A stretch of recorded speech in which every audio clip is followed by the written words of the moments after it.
오늘 우리에게 주시는 하나님의 말씀, 신약성경 로마서 10장 9절 10절 말씀입니다.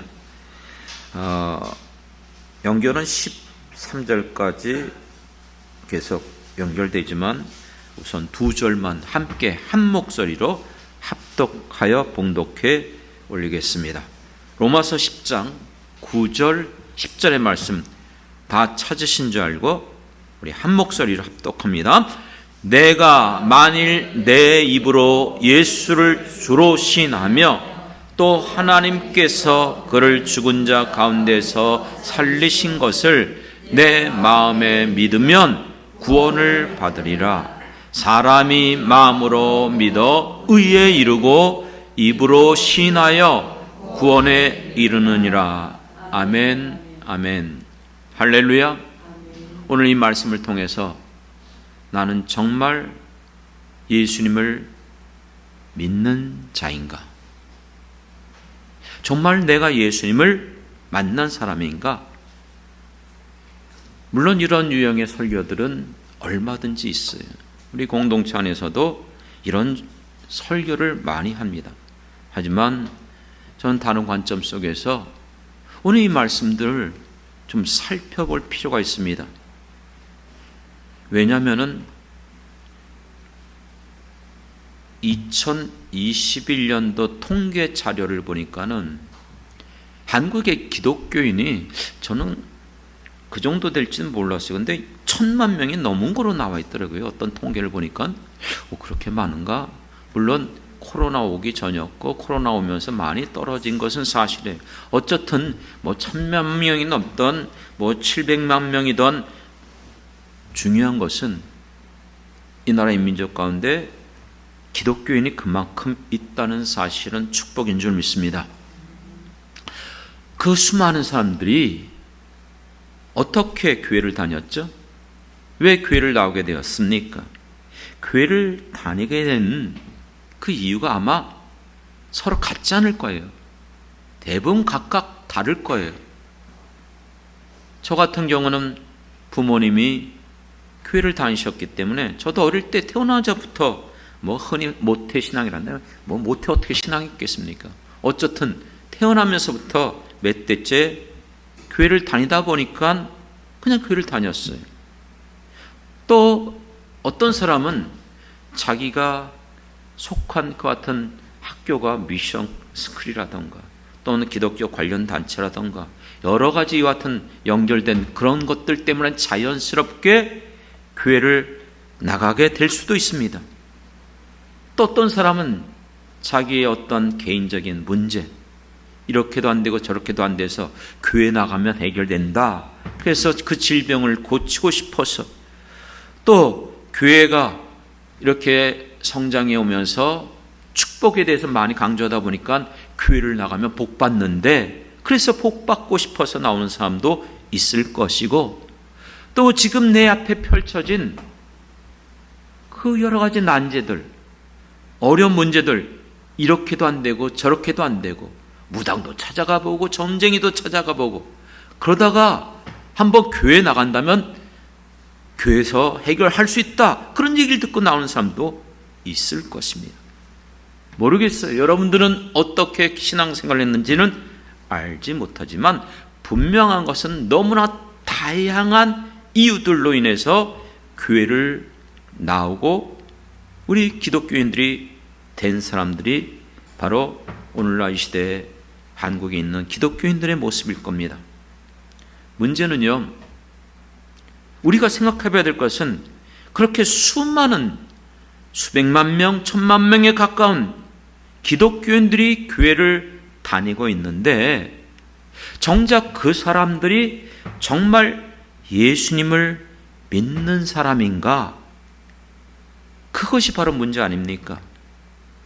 다양한 이유와 배경은 다르다 할지라도 정말 예수님을 믿는 사람들이라면 동일한 공통점이 있어요.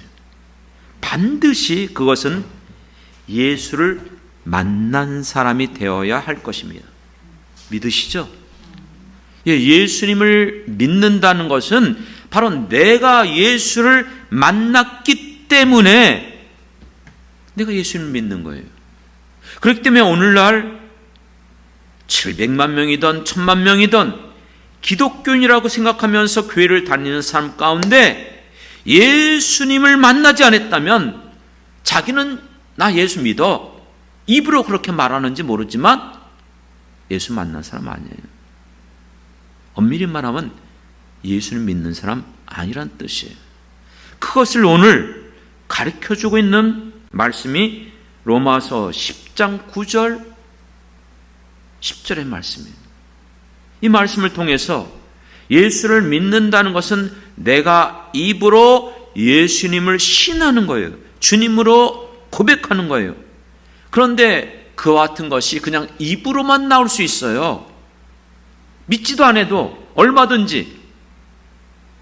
오늘날 교회가 세례문답을 할 때에 그냥 나이가 돼서 어릴 때부터 그냥 부모를 통해서 그리고 주일학교 때부터 교회를 다녔기 때문에 이제 고등학생 됐으니까 이제 너 학습받고 세례 받아야 된다. 어떻게 받아요? 여기 있는 거 이거 너가 이제 읽고 거기에 대해서 질문하면 대답하면 돼.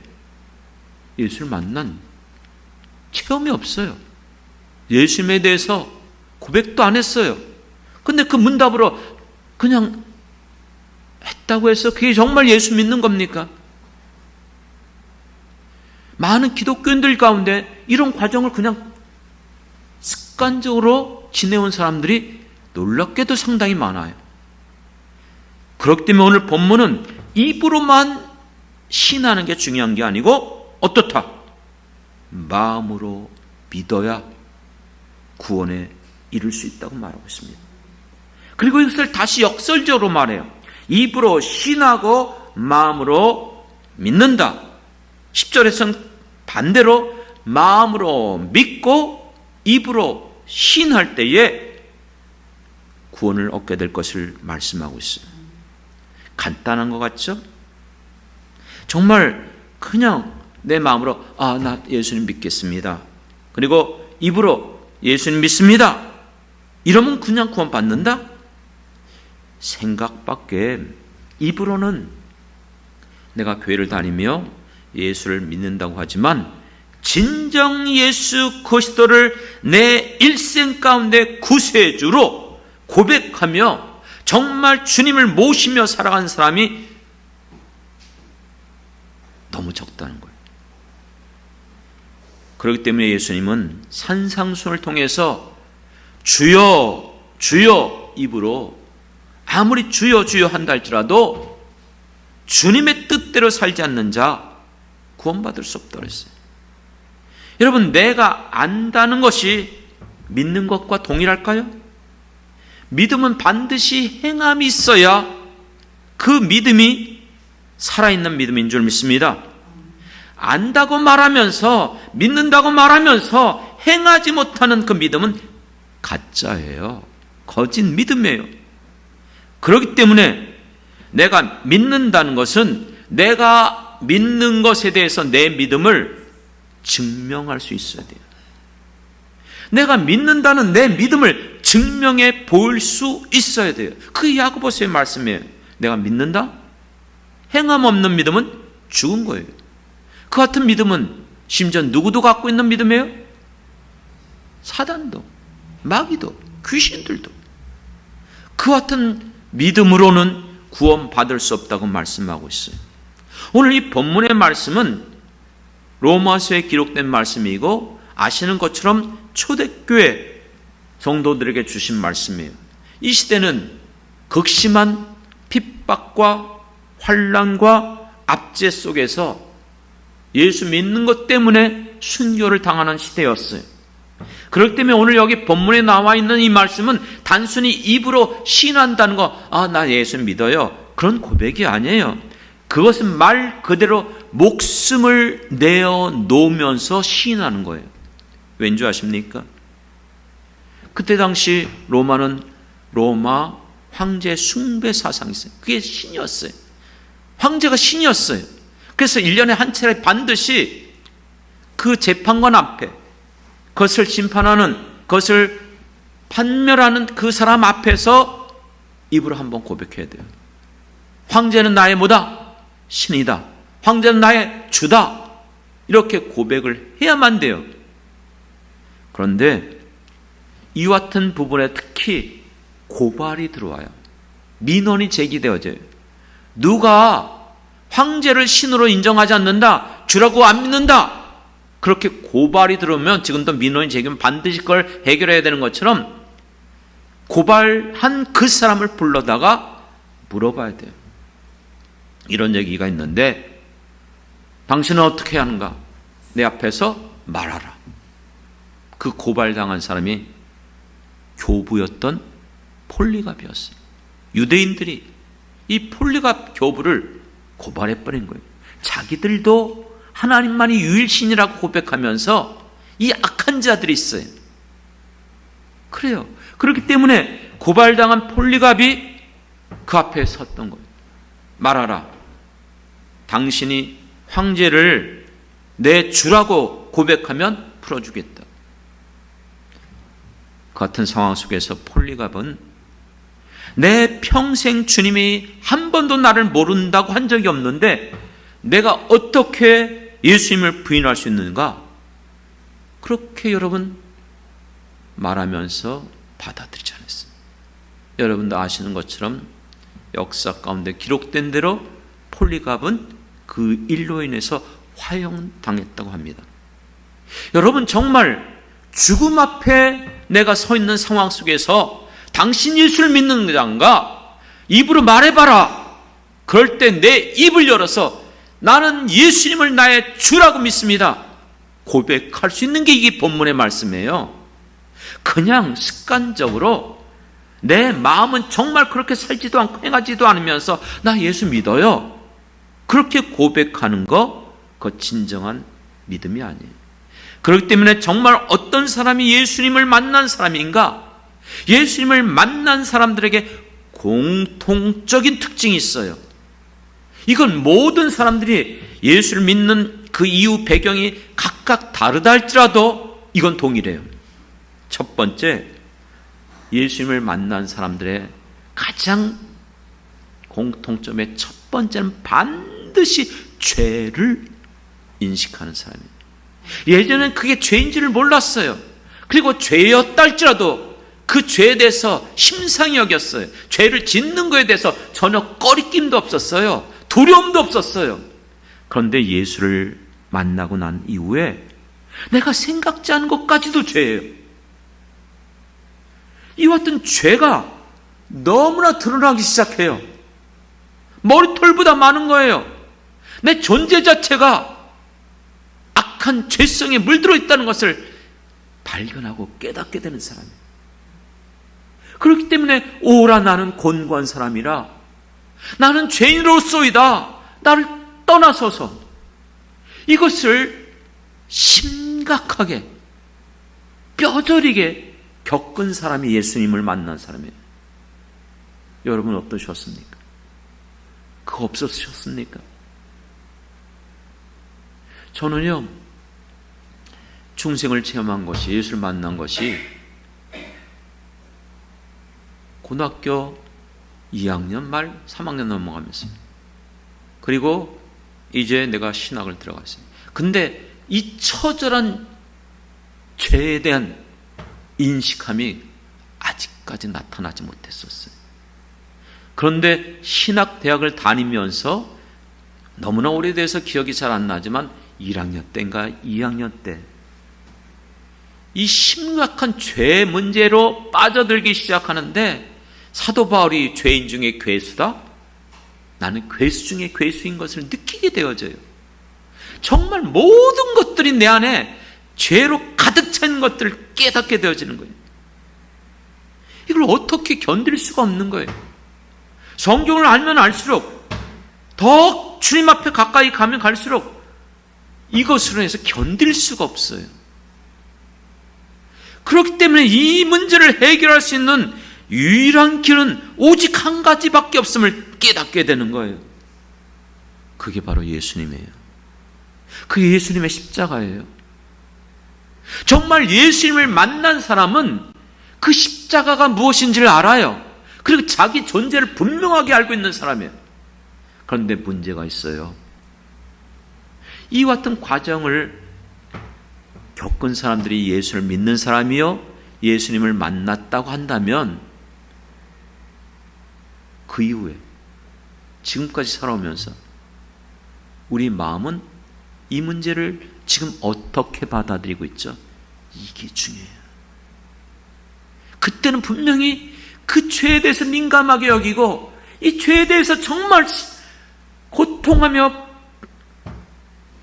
신음하며 안타까워했는데 지금은 죄를 짓는 일에 대해서, 죄에 대해서 나 예수 믿으니까 상관없어. 그래요? 지금 우리를 봐야 돼요. 내가 지금 정말 예수를 믿는 사람인가? 예수님을 만난 사람인가? 지금도 여러분들이 이 죄 문제에 대해서 민감하게 반응해야 됩니다. 왜요? 우리 안에 거하시는 하나님의 영 성령이 있어요. 성령님은 결코 죄를 용납하지 못해요. 믿으시죠? 그러니까 죄가 들어오면 이게 정말 이게 정말 마음이 점점 평안을 잃어가요.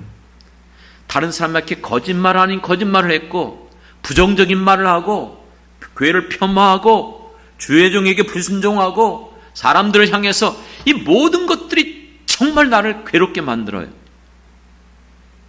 그렇기 때문에 그때보다도 오히려 예수를 믿고 살아가면서 이것 때문에 더 내 안에 더 심각한 이 죄책감으로 인해서 괴로움을 겪게 됩니다. 이것을 잃어버리고 있다는 거예요. 이거를 여러분들이 회복하시길 부탁드리겠습니다.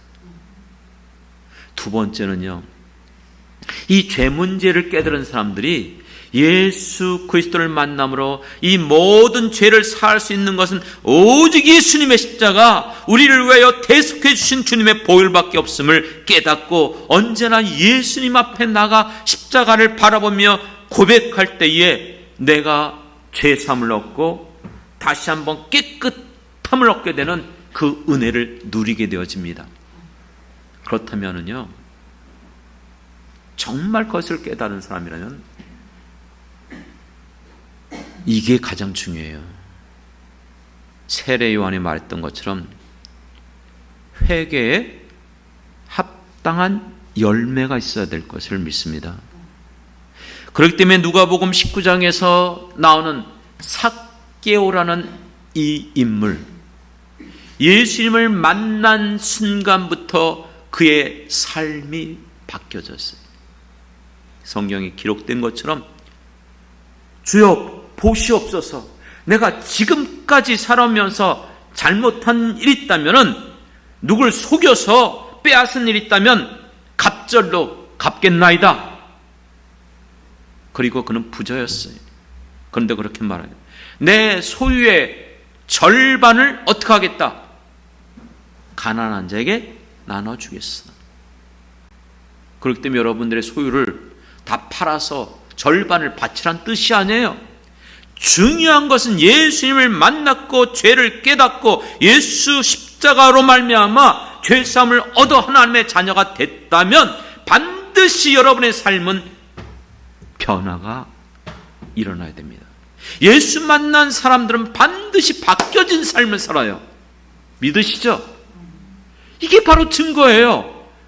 어릴 때부터 몇 대째 직분도 수십 년 동안 교회를 봉사하며 섬기며 살아왔는지 모르지만 도무지 그 사람을 볼 때에 저는 하나님이 아니지만 영의 사람들은 민감했지만 알아요.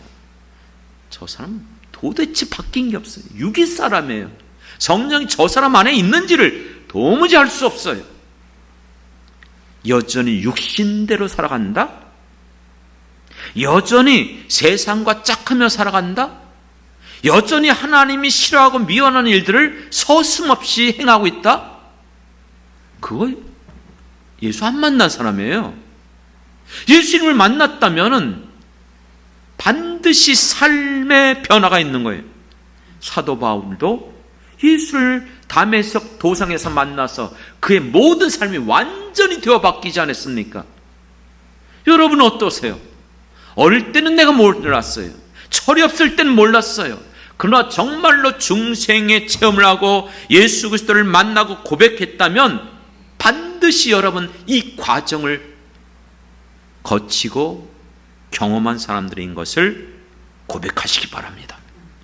그렇기 때문에 이제부터 내 삶이 전에는 내 육신대로 내가 살고 싶은 대로 내 마음이 원하는 대로 정욕대로 살아왔는데 이상하게 그렇게 살아가는 게 이제는 마음이 허락하질 않아요. 그게 자꾸 불편해져요. 그것이 자꾸 하나님 앞에 부끄러워져요. 어떻게 하면 이제는 주님이 기뻐하는 삶을 살 것인가? 선을 베풀고 착한 행실로 다른 사람들을 돕고 섬기는 일이 내 삶의 스타일로 바뀌어지고 있는 거예요. 계속해서 바뀌어져 나가야 돼요. 안 그렇습니까? 여러분 지금 여러분의 삶의 모습이 어때요? 내가 예수를 정말 만나기 전에 그쵸 종교생활 할 때 나의 모습, 그런데 내가 예수님을 만난 후에 내 삶이 변해졌는데 그러면 지금은요? 지금은요? 변해지고 있습니까? 아니면 옛 습관으로 돌아가고 있습니까? 어둠의 일에 동참하고 있습니까? 왜 그런지 아십니까? 세 번째가 없기 때문에 그래요. 여러분, 내가 이 세상을 살아가는 진정한 목적이 뭐죠? 여러분 왜 살아갑니까? 이 세상 살아가는 이유가 뭐예요? 예수를 알지 못했을 때, 예수님을 만나기 전에는 내가 이 세상 속에서 성공하길 원하는 거예요. 내가 이 분야에서 정말 뛰어나게 인정받고 싶어요. 내가 어떻게든지 세상을 살아보니까는 돈 없으면 살 수가 없어요. 그래서 어떻게든지 부자가 되려고 밤낮 자지 않고 어떤 거 다 내려놓고 그러면서 여러분 돈을 벌려고 하고는 그것이 나의 목적이었어요. 그래서 사람들과도 관계를 세울 때에 내게 이득이 있고 계산적으로 유익하면 관계를 맺어요. 하지만 도무지 내게 전혀 도움이 없는 사람 내쳐버려요. 만날 이유도 없어요. 하지만 정말 예수님을 만났다면 여러분의 모든 죄 문제를 해결받았고 여러분 안에 성령님이 거하시면 여러분은 이제 내 안에서 하나님께서 기뻐하시고 소원하는 일이 무엇인지를 깨닫고 발견한 사람들인 줄 믿습니다. 그렇기 때문에 목표가 달라졌어요. 어떻게 하면 주님의 기쁨이 될 것인가? 어떻게 하면 내가 주님이 원하시는 그 삶을 살아갈 것인가? 그렇기 때문에 사도 바울이 그의 삶이 변하여 내가 먹던지 마시던지 살던지 죽던지 오직 뭐예요? 하나님의 영광을 위하여. 이사야서 외우고 싶다 그랬죠? 4321. 그 내용이 뭐예요? 내가 이 백성을 왜 창조했어요? 나의 찬송을 부르게 하려 함이라.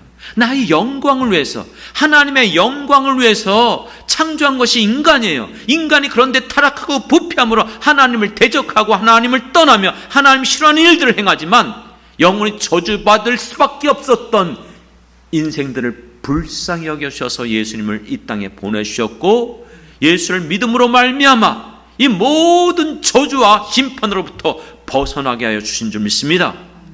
그렇기 때문에 단순하게 나 이제 예수 믿고 저 천국 간다 구원받는다가 아니라고 했잖아요. 이 땅에 살아가는 날 동안 내게 주신 내 삶, 내 생명의 이 연수 기간 동안 이제는 육신을 위해서 살아갈 자들이 아니라 하나님의 기쁜 뜻대로 나를 부르신 목적대로 목적 있는 인생 들어보셨잖아요. 내가 목표가 있는 거예요. 이 땅에 살아가면서 나를 부르신 주님의 그 기뻐한 뜻, 각자 주신 그 모든 사명, 무엇보다도 예수 그리스도의 몸된 교회를 이 지상 가운데 우리에게 맡겨주셨어요. 위대한 과업이에요. 위대한 과업이에요. 믿습니까? 나를 통해서 하나님의 나라가 드러나며 세워지고 그곳에서 하나님의 놀라운 역사들이 이루어진다. 그것을 나에게 맡겨주셨어요. 이 사명을 받았는데 오늘날 우리는 어떻습니까? 바로 이것이 지금 돌이켜보며 생각해야 돼요.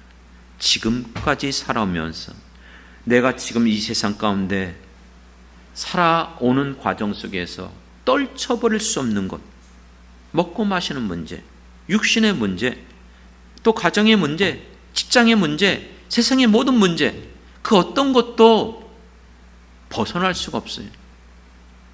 제가 군대 가기 정말 싫어했어요. 남자들이 다 그렇지만 다른 이유가 아니에요. 저는 군대 가기 직전까지 정말 엄청난 많은 일들을 제 대학교 시절에 우리 동창들에 비해서 정말 많은 일들을 했어요. 그런데 군대를 가버리면 이 모든 걸 못해요. 당연하죠. 그렇죠? 할 수가 없어요. 왜요? 군대에 매이기 때문에.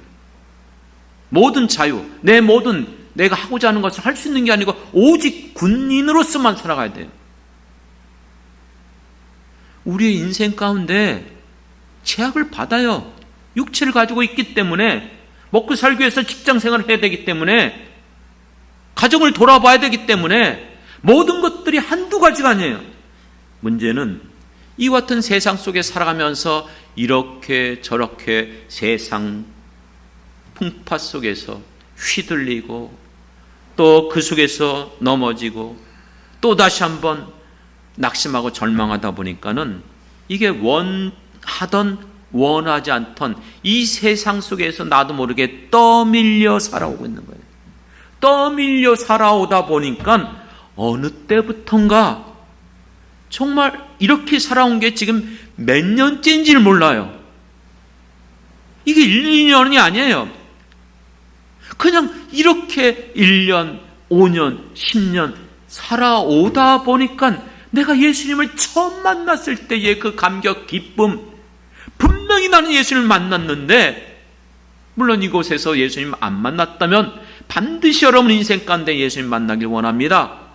그러나 정말 예수님을 만났다고 여러분들이 고백하고 간증할 수 있다면 그때 그 기쁨, 그 감격, 그 감사함, 이렇게 지내오면서 나도 모르게 세상 가운데 잊어버리고 있는 건 아닌가. 그것이 지금 우리가 지금 생각해야 되는 거예요. 그게 자연스러워졌어요. 당연한 것처럼 여겨졌어요. 그렇기 때문에 지금 우리는 생각해야 돼요. 지금 어느 때까지 이렇게 살아오는 것을 계속해서 세상과 하나님 사이 속에서 머뭇거리면서 살아야 될 것인가? 또다시 넘어지고 또 실패하고 또 낙심하고 이것도 아니고 저것도 아니고 그냥 교회를 다니는 종교인들처럼 살아가면 안 됩니다. 이래서는 안 돼요. 정말 우리가 일어서야 돼요. 지금 하나님께서는 오늘 우리들에게 기회를 주시고 계시는 것을 저는 믿습니다. 오늘 이 말씀을 준비하면서 이건 정말 많은 사람들이 자주 설교하는 레파토리 중에 하나예요. 저는 이런 설교 잘 안 했었어요. 그런데 이 말씀을 자꾸 주시는 이유가 무엇인가? 근간에 계속 기도하면서 하나님이 주는 비전이 있어요. 하나님이 일하실 것 같은데, 하나님께서 우리 가운데 하나님이 원하시는 것이 있는데, 이 기회가 우리에게 지금 주어지고 있는데, 지금 우리가 이렇게 살아서 이렇게 우리가 행해서 과연 되겠는가?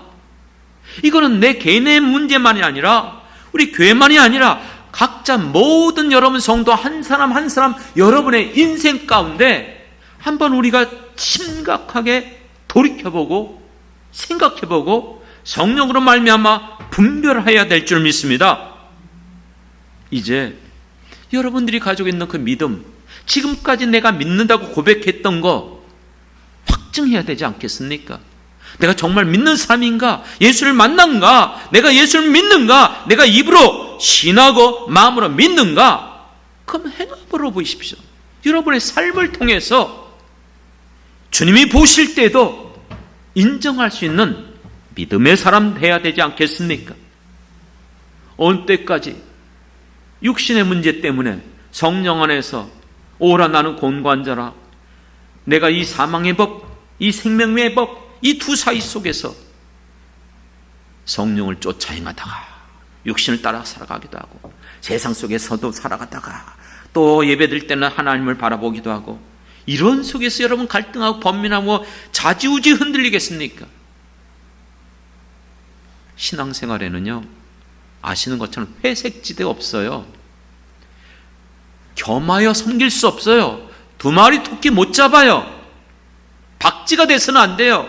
어떤 사람들을 보면 이 사람에게 붙었다 저 사람에게 붙었다, 자기에게 유익하게 되면 이 사람에게 가서 그냥 착 하고 또 저기 할 것 같으면 또 이쪽, 이런 기회주의자들이 너무나 많아요. 신앙에도 마찬가지예요. 언제까지 여러분 세상과 하나님 사이에서 줄다리게 하겠습니까? 하나님은 아세요. 여러분, 우리에게 있어서 얘기해드렸죠. 둘 중에 하나 선택이 아니라니까요.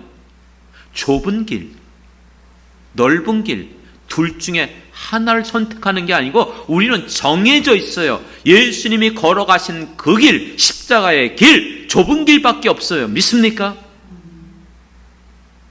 오늘 우리들에게 있어서 뜨겁든지 차갑든지, 뜨거워도 되고 차고도 아니에요. 여러분, 우리에게 예와 아니요, 아니에요. 이것도 오직 예밖에 없어요. 아멘밖에 없습니다. 하나님 앞에서는 순종밖에 없는 게 우리의 삶이에요. 그런데 많은 사람들이 여전히 자기의 고집대로, 자기의 주관대로, 자기의 생각대로 이렇게 했다 저렇게 했다, 그거 믿는 거 아닙니다. 사랑하는 성도 여러분, 오늘 우리가 찬양했었어요. 하나님의 부르심에는 어떻다고요? 후회하심이 없어요. 나를 부르셔서 하나님의 자녀가 되는 권세를 주시고 내 모든 죄를 고백하고 회개할 때에 죄를 깨끗게 하여 주시고 하나님께서 쓰실 수 있는 그릇으로 만들어 주신 줄 믿습니다. 그리고 그 그릇 안에 보배를 주셨어요. 아시죠? 이 보배를 질그릇에 가졌으니 이는 심히 큰 능력이, 그 능력이 하나님에게만 있고 우리에게 있지 아니함을 알게 하노라. 할렐루야. 우리는 보배가 아니에요. 질그릇에 불과한데 깨끗한 그 그릇이 되어졌을 때에 우리에게 주신 보배를 통해서 우리를 사용해 주실 줄 믿습니다. 그렇기 때문에 하나님이 우리를 부르시면은 후회하심이 없다고 우리가 찬양했잖아요. 우리를 부르신 하나님이 실수하셨습니까? 그분은 실수하시는 분이 아니에요. 내가 비록 작은 능력을 가지고 여전히 부족하고 내가 정말로 연약하다 할지라도 얼마든지 이와 같은 우리들을 사용하시고 쓰실 수 있는 분이 하나님이시에요. 그렇기 때문에 마지막 찬양했던 게 뭐예요? 주님, 나를 통해, 우리를 통하여, 저는 그걸 나를 통해로 바꿨잖아요. 우리가 아니라 나 자신, 나를 통하여 계획하신 일, 그 놀라운 일 이루실 것을 믿으시기 바랍니다. 그렇기 때문에 여러분, 여러분의 평생 살아가는 날 동안 여기까지 살아오셨어요.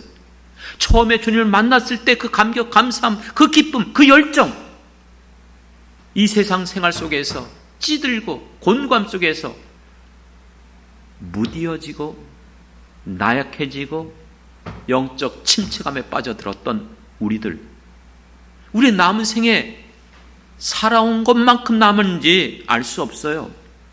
100세 시대라고 할지라도 아니에요. 누구도 알 수 없어요. 그렇기 때문에 여러분, 지금 우리들에게 기회를 주시고 있다는 것을 놓치지 않기 원합니다. 반드시 나를 부르신 그 목적, 주님의 그 뜻 앞에 여러분들이 열매 맺기를 주님의 이름으로 축원합니다. 이 열매를 조금 좀 생각해 볼 필요가 있어요. 열매가 언제 이루어지죠? 많은 사람들이 마지막 때에 주님 앞에 섰을 때, 물론 그때도 열매를 맺힌 거 드러나요. 하지만 아니요, 열매는요 지금도 맺혀가는 거예요. 지금도, 이 시간도, 여러분의 모든 생애 가운데 그때 마지막 때가만 이루어지는 열매가 아니라 여러분들이 살아오면서 지금도 열매를 맺혀가고 있는 거예요. 그 열매를 살펴보세요. 내가 지금 맺고 있는 열매가 어떤 열매입니까? 그 열매를 볼 수 있어야 돼요. 드러나고 있지 않지만 그 열매가 어떤 열매인 것을 볼 수 있는 영안을 성령이 열어주신 줄 믿습니다. 어떠십니까? 정말 아름다운 열매를 맺고 있습니까? 여러분 정말 그 열매가 여러분에게 맺혀지고 있음을 여러분 고백할 수 있습니까? 수년 전에 저에게 꿈을 꾸게 하셨는데 그 야자수 열매가 이렇게 있는 곳을 저를 이끌어 가시더라고요. 근데 이 열매가 얼마나 풍성하게 매달려 있는지, 제 마음이 얼마나 기뻤는지 몰라요. 그 꿈이 이루어질 수 있도록 넓은 들판을 펼쳐주면서, 마치 지금 뒤에 있는 감사, 우리 이제 결실의 계절을 맞이하면서 이 모든 결실에게 누렇게 익은 잎의 이삭을 바라보면서 믿음이 없이는 하나님을 기쁘게 할 수 없다고 말씀하시면서 분명히 말씀해 주셨어요. 그와 같은 말씀들을 저는 붙잡고 더디되는 것처럼 보이고 사람의 눈에는 어떻게 보이는지 모르지만 끝까지 이 길을 달려가고 달려갈 것입니다. 반드시 우리의 삶에 여러분들은 어떻게 주님 앞에 나타날 것을 잊지 말기 바랍니다. 베드로 사도는 분명히 말씀했어요. 그때의 모든 것이 무엇으로 드러난다? 불로써 드러난다. 그러면 여러분들이 세운 것이 금이나 은이나 나무나 집이면 그 불로써 나타날 때에 그 불로써 모든 것이 사라진다면 부끄러운 걸 당할 거예요. 그러나 여러분들이 불로써 나타날 때 그대로 있으면 칭찬과 명성을 얻게 될 줄 믿습니다. 여러분, 내가 이 땅에 살면서 정말 넓은 아파트에서 최고급 시설을 갖추고 정말 값비싼 자동차를 운영하고 해외여행도 자주 나가고 모든 것들을 누리는 것, 그게 열매일까요? 아니잖아요. 주님이 원하시는 열매지, 그건 내가 원하는 열매가 내가 원하는 열매이지, 그건 주님이 원하는 열매가 아닙니다. 그렇기 때문에 여러분들이 오늘 이 시간, 이제 마지막으로 여러분들에게 말씀을 드리려고 해요. 내가 지금 가는 길이 맞는가? 내가 정말 예수님을 만났는데, 예수님을 믿는다면 내 모습이 지금 어떤 상황에 있는가? 그것을 점검하고 그것을 여러분들에게 적용시키는 시간 되길 원합니다. 그게 복이에요. 그게 성령이 이 시간 마지막으로 여러분들에게 주시는 말씀입니다.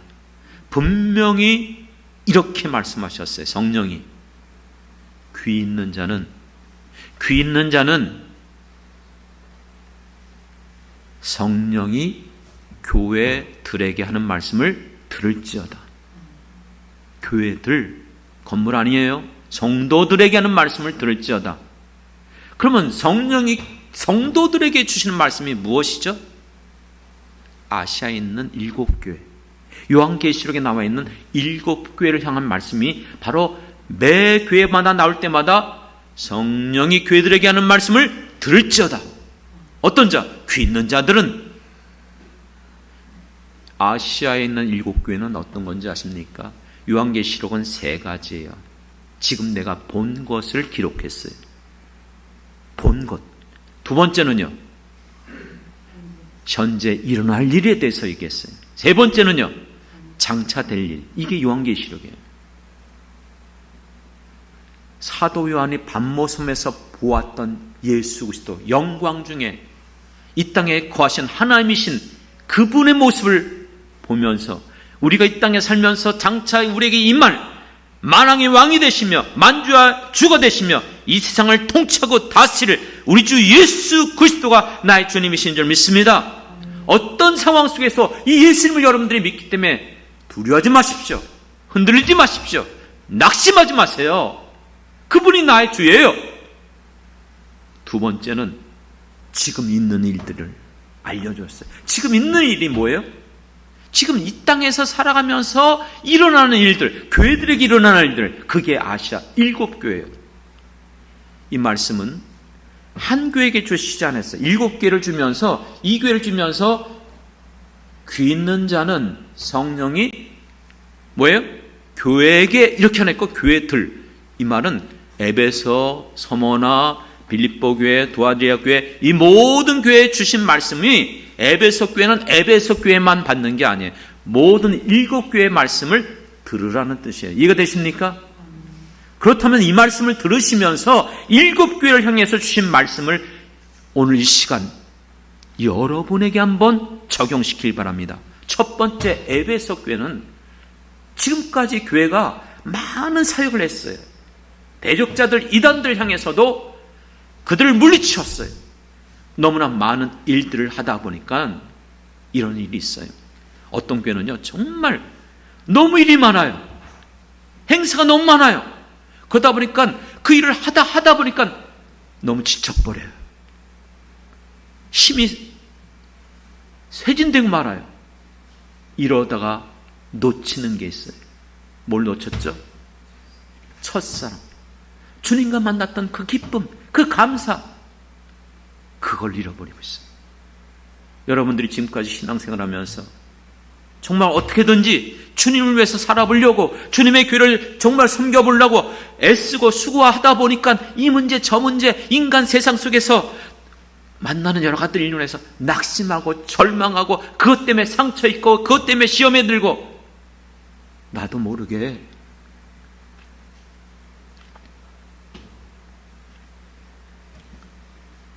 마음이 아프고 상처 있고 낙심되고 절망에 빠지고 마음이 괴로울 때가 많아요. 여러분들도 안 그렇습니까? 지금 우리에게 하시는 말씀이 뭡니까? 첫사랑을 회복하십시오.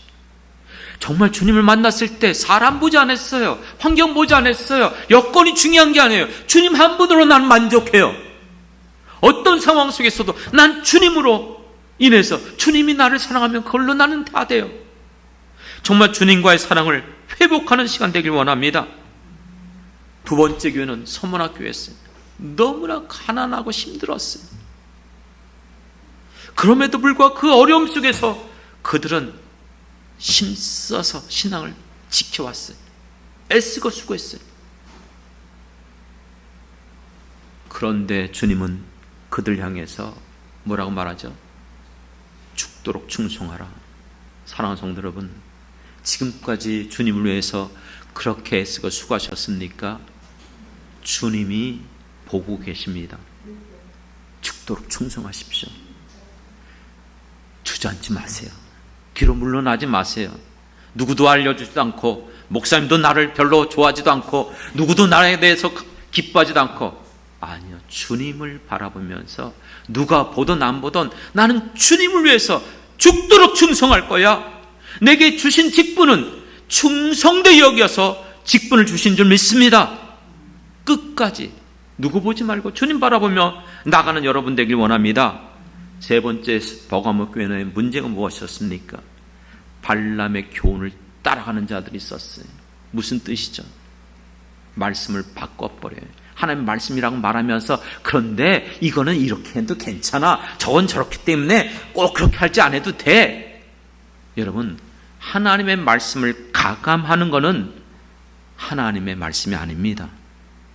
그래서 버가모 교회에 나온 예수님의 모습이 어떻게 등장한지 아십니까? 이렇게 말씀하셨어요. 좌우에 날선 검을 가진 이가 가라사대. 좌우에 날선 검, 히브리서 4장 12절 하나님의 말씀은 살아있고 운동력 있고 자유의 날선 어떤 것보다 예리한 생명의 말씀, 능력의 말씀, 우리를 살리는 말씀인 줄 믿습니다. 그렇기 때문에 여러분 지금까지 살아면서 이 사람 저 사람 그 얘기 중요한 거 아니에요. 그분의 이야기예요. 늘 말씀드렸던 것처럼 여러분들은 오직 살아있는 하나님의 말씀만 붙잡길 원합니다. 그 말씀이 나를 살려요. 나를 소생케 해요. 하나님의 능력이 거기서 나오는 거예요. 말씀하신 대로, 약속하신 대로. 두아드리아 교회 이세벨의 교훈을 쫓아가는 자들이었어요. 이세벨의 교훈이 뭔지 아세요? 세속에 물들고 음란한 세상 속에서 이 시대가 죄악이 과등해요. 너무나 정말 타락하고 더럽고 추악한 세상 속에 살아가야 돼요.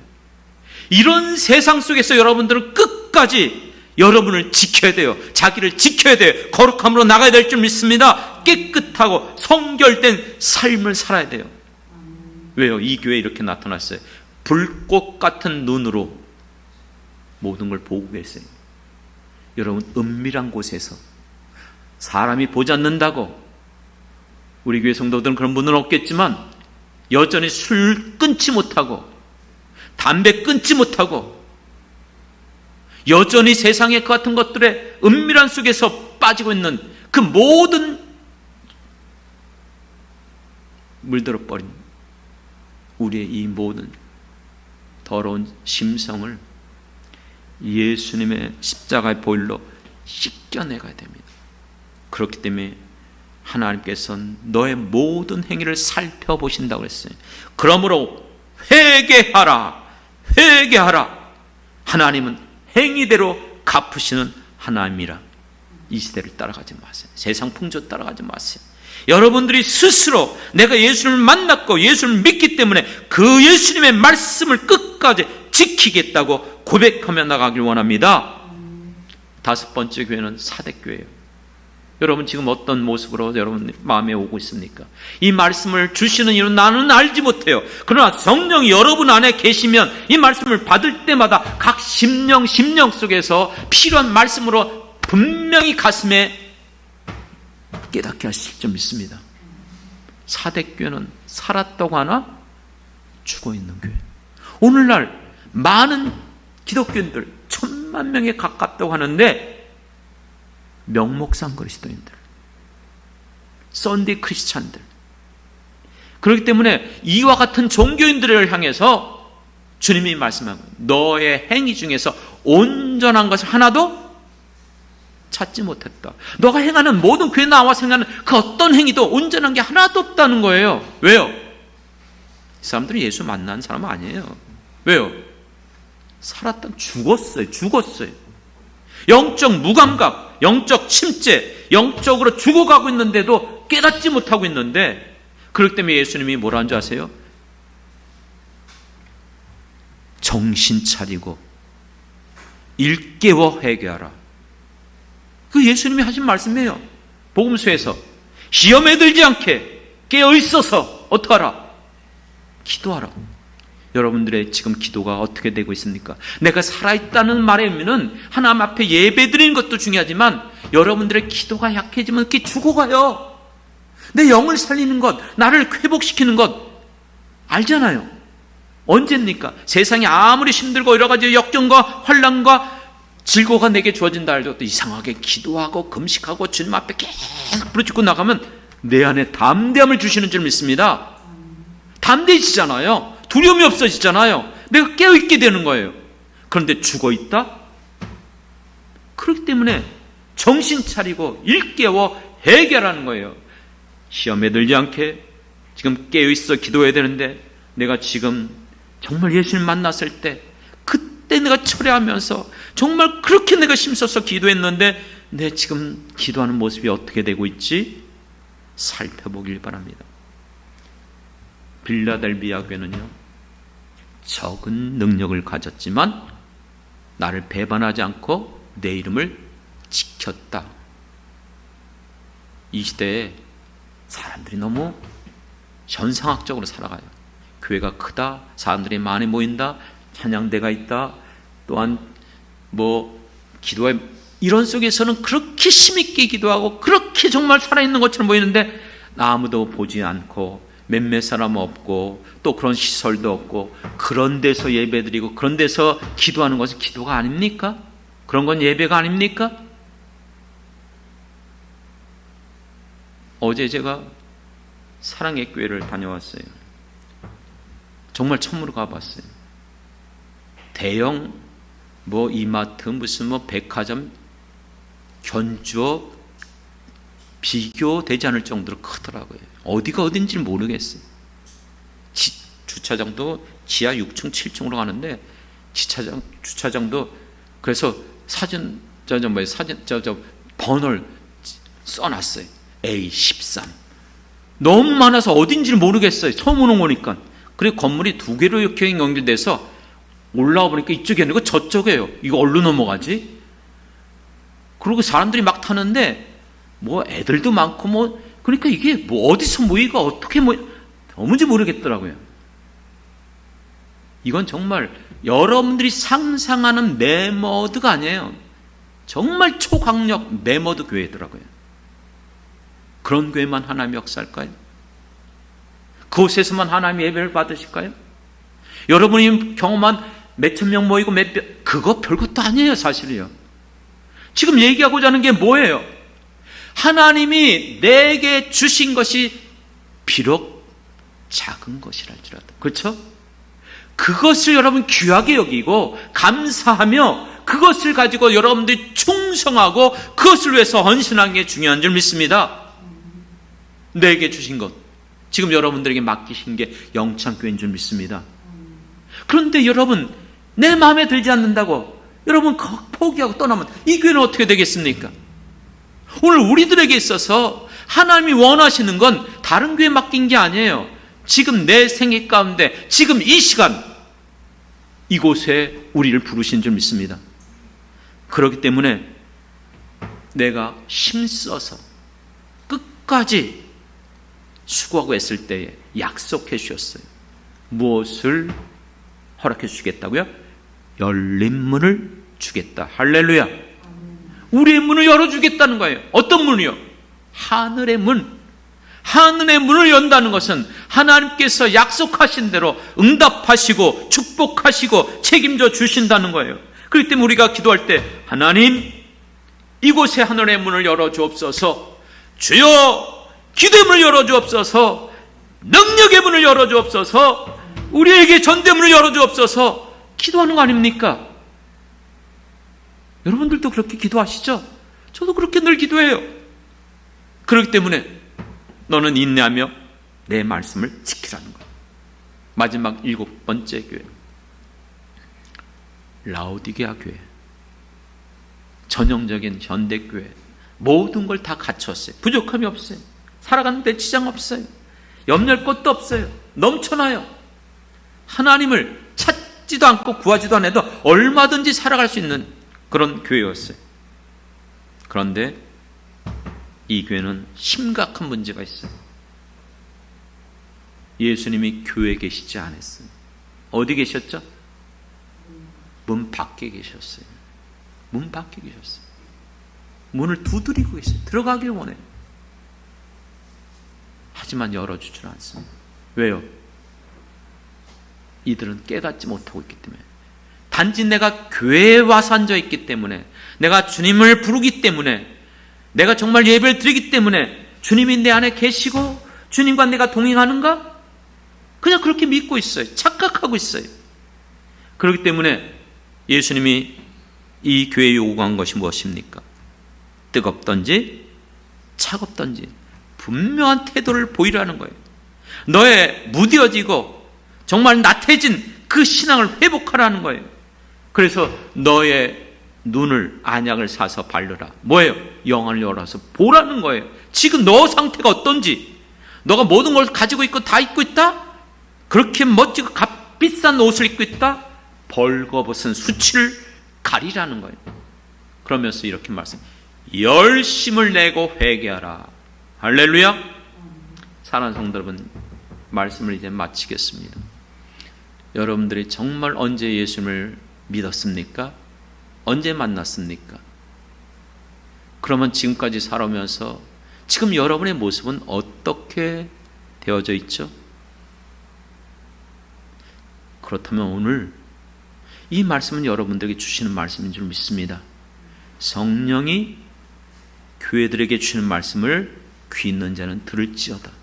여러분들을 살펴보면서 내가 정말 예수를 만났다면 내 안에 이 죄의 문제를 지금도 정말로 회개하며 돌이키며 정결케 하고 나가고 있는가?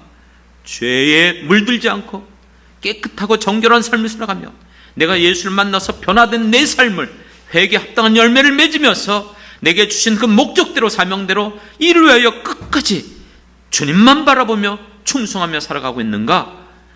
성령께서 여러분에게 오늘 감동하여 주심으로 남아있는 여러분의 생애 가운데 평생 동안 이 말씀이 잘 박힌 목과 같이 여러분의 신비에 새겨져서 끝까지 승리하며 아름다운 열매를 맺는 모든 성도님들 되길 주님의 이름으로 축원합니다.